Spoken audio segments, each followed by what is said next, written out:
Chegamos, enfim, ao domingo da ressurreição do Senhor Jesus. E eu quero, nesta oportunidade, compartilhar com você uma das passagens, um dos fatos ocorridos no domingo da ressurreição. Está registrado em Mateus, capítulo 28, versos de 1 a 10, que nos diz assim: No findar do sábado, ao entrar o primeiro dia da semana, Maria Madalena e a outra Maria foram ver o sepulcro.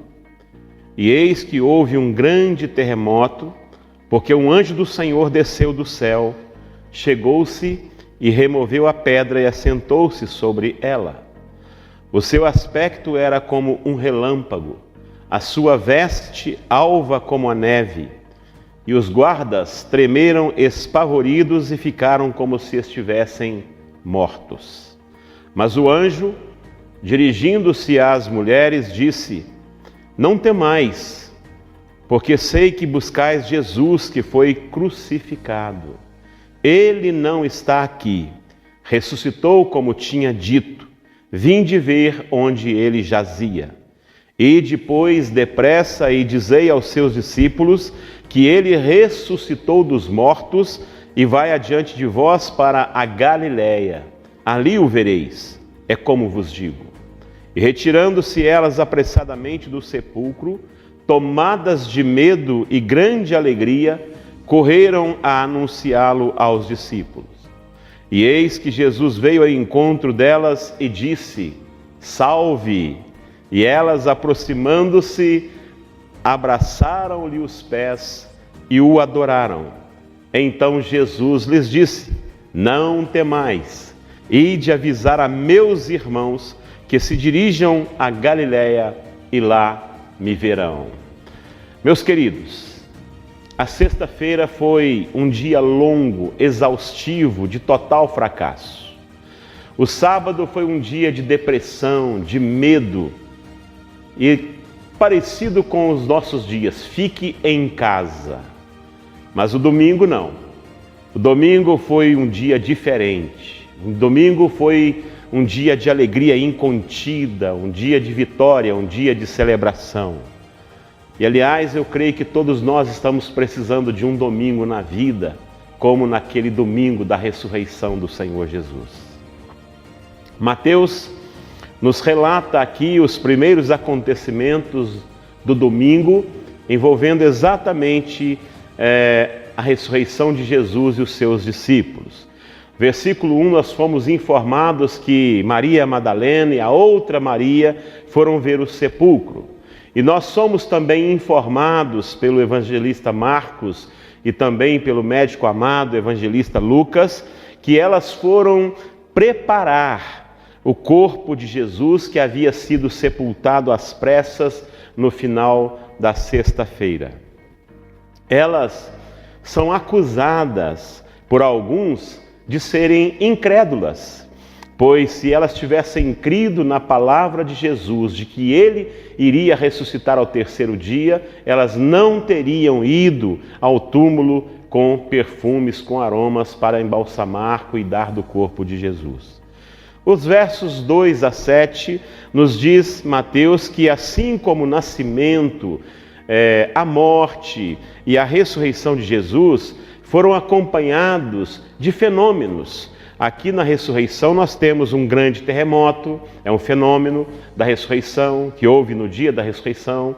Um anjo desceu do céu, o anjo removeu a pedra, os guardas que vigiavam o túmulo, assustados, ficaram como mortos, e o anjo também conversou com as mulheres. Foram alguns dos fenômenos ocorridos no momento da ressurreição do Senhor Jesus.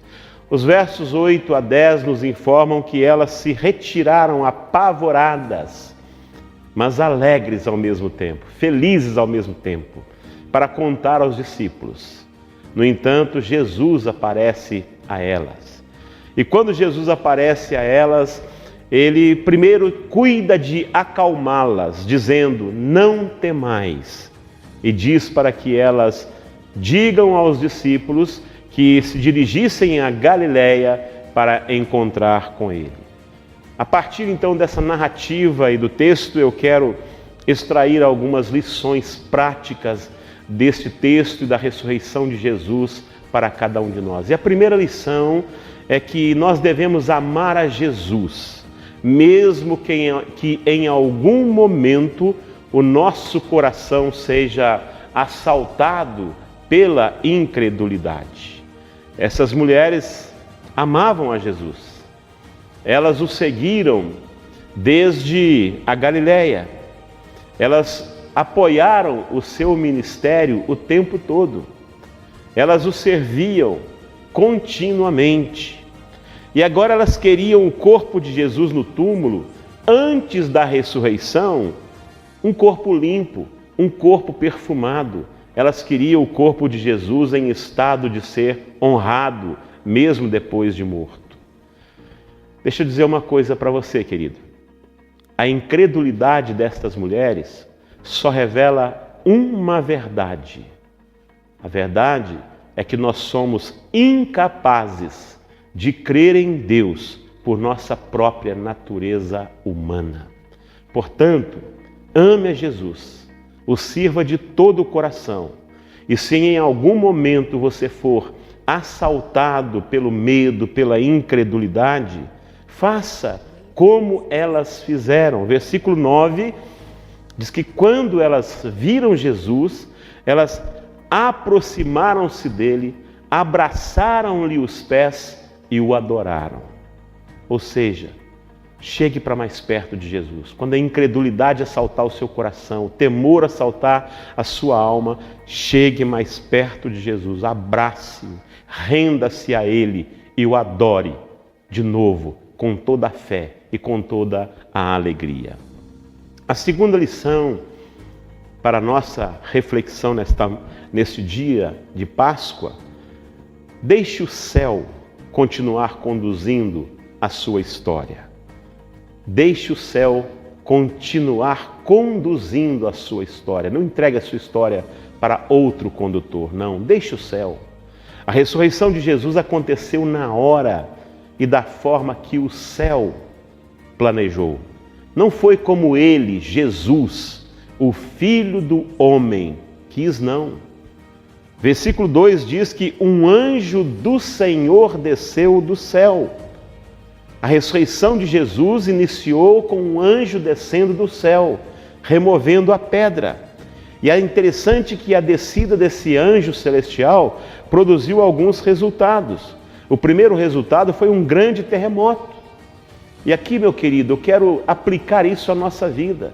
Quem sabe hoje todos nós estamos precisando de um terremoto, de uma chacoalhada na nossa vida. Não é a terra toda está chacoalhada com essa pandemia, mas o seu coração e a sua vida e a sua família. Nós precisamos de uma chacoalhada do Senhor muitas vezes em nossa vida. O segundo resultado é que ele removeu a pedra. E certamente há pedras em nossas vidas, em nosso caminho e no nosso coração que precisam ser retiradas pelo poder dos céus. E o terceiro resultado é que ele assentou-se sobre a pedra. Eu fico imaginando esta cena, meus queridos. Eu não consigo não imaginar o anjo assentado sobre a pedra, tranquilo, sereno, e as mulheres apavoradas, os guardas como semi-mortos ou como mortos, e o anjo assentado, seguro e tranquilo. Sabe para quê? Para mostrar para mim e para você que o céu não entra em pânico. O céu não entra em pânico. O céu não erra. O trono da história está no céu e Deus está sentado no trono e conduzindo a nossa história, querido. Uma terceira lição para a gente refletir: seja grato pelo túmulo vazio. Ah, queridos, todo dia, a nossa primeira e última oração do dia deve ser de gratidão a Deus pelo túmulo vazio. O versículo 6, o anjo conversando com elas, esse anjo disse: ele não está aqui. Que notícia maravilhosa! E por ele não estar lá, é que Ele pode estar aqui. Por Ele não estar lá no túmulo, é que Ele pode estar conosco aqui hoje, agora. E eis que estou convosco todos os dias até a consumação do século. Lembre-se de agradecer todos os dias pelo túmulo vazio. E a quarta e última lição é que Jesus ressuscitou para que possamos contar com a sua presença constantemente. Os versos 9 e 10, as mulheres estavam retornando à casa para contar aos discípulos e tiveram outra surpresa. Elas tiveram uma surpresa do túmulo vazio. A segunda surpresa foi a presença do anjo. E agora a terceira surpresa, Jesus vai ao encontro delas. E quando Jesus então vai ao encontro destas mulheres, ele diz duas frases bem específicas a elas.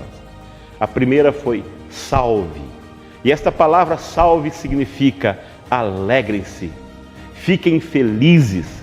Eu estou aqui, eu estou vivo. Acabou a tristeza de vocês. Ânimo, porque eu estou aqui, eu estou vivo para continuar com vocês.